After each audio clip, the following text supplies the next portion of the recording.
MCX daily research पर आपका स्वागत है फ्रेंड। ये वीडियो रहने वाली है क्रूड ऑयल नेचुरल गैस के लिए।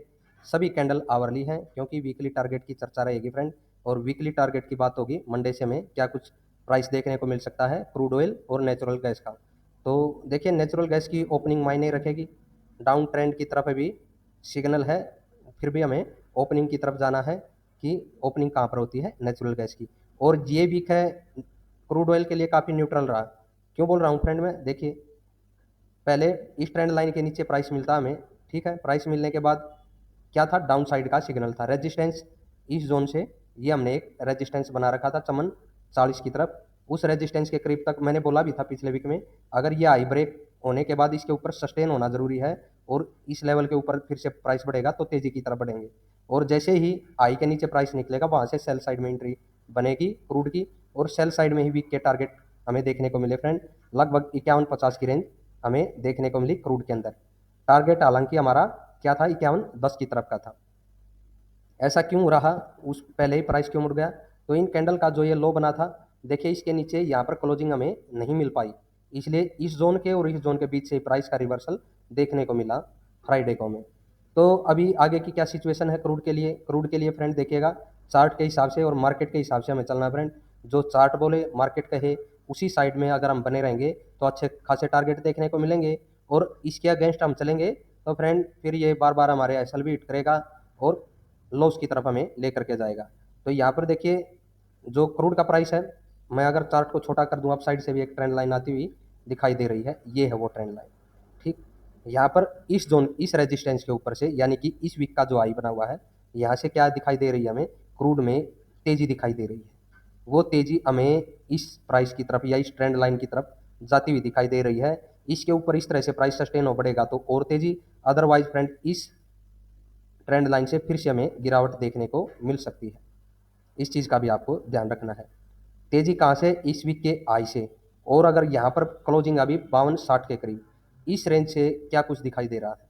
इस रेंज से फ्रेंड मुझे, अगर देखिए लो या गैप डाउन होता है मार्केट में, तो 51-10 की रेंज से एक सपोर्ट का काम करना चाहिए।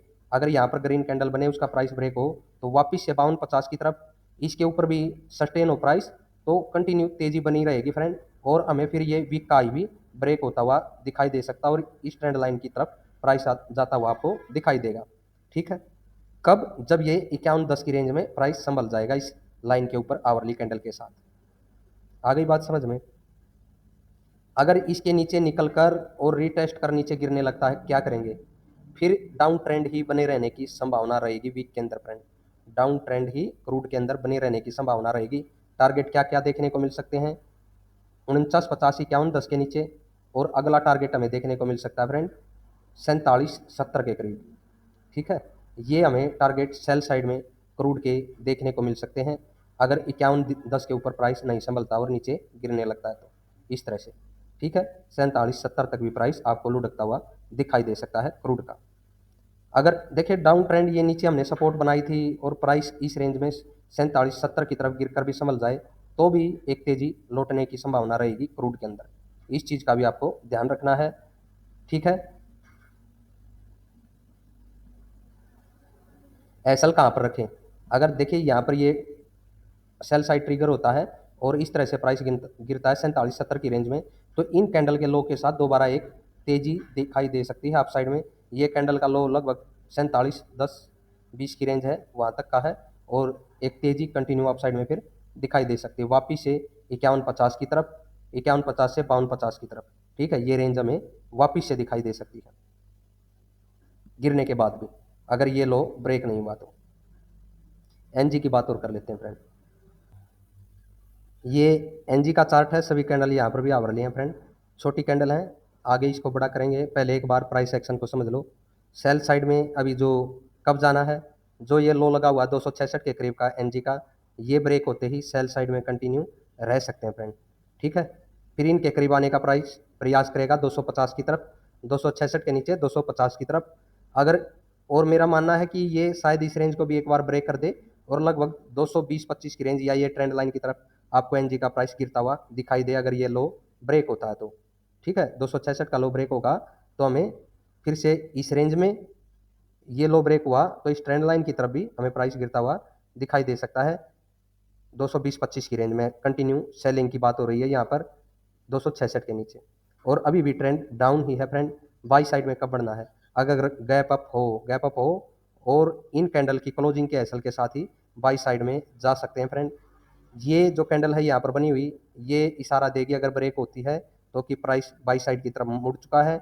और बाई साइड में आपको फिर इस रेंज की तरफ, जो ये 311 की रेंज है, अगर मैं इसके हाई की बात करूं कितनी है, देखिए ये कैंडल ब्रेक होती है 300 का प्राइस, तो कंफर्मेशन रहेगी अपसाइड में चलने की। उसके बाद जाएंगे हम 325 की इस रेंज में। ठीक है, इस रेंज के ऊपर भी आपको एक बार प्राइस निकलता हुआ दिखाई दे सकता है, या फिर इस रेंज की तरफ मिनिमम ये कैंडल 300 का प्राइस ब्रेक होते ही प्राइस आपको और 20 पॉइंट अपसाइड में भागता हुआ दिखाई दे सकता है फ्रेंड। ठीक है, इस तरह से यहाँ से इस रेंज में आके देखना पड़ेगा फिर से प्राइस एक्शन को कि डाउन ट्रेंड बनता है या अप साइड का ही सिग्नल मिलता है फ्रेंड। ठीक है, ये एनजी की बात हो गई। डाउन साइड के लिए मैंने बोला ये लो ब्रेक होना जरूरी है, तभी सेल साइड में कंटिन्यू बढ़ पाएंगे, अदरवाइज इस रेंज से एक तेजी लौटती हुई हमें दिखाई दे सकती है। आशा वीडियो आप सभी को पसंद आएगी।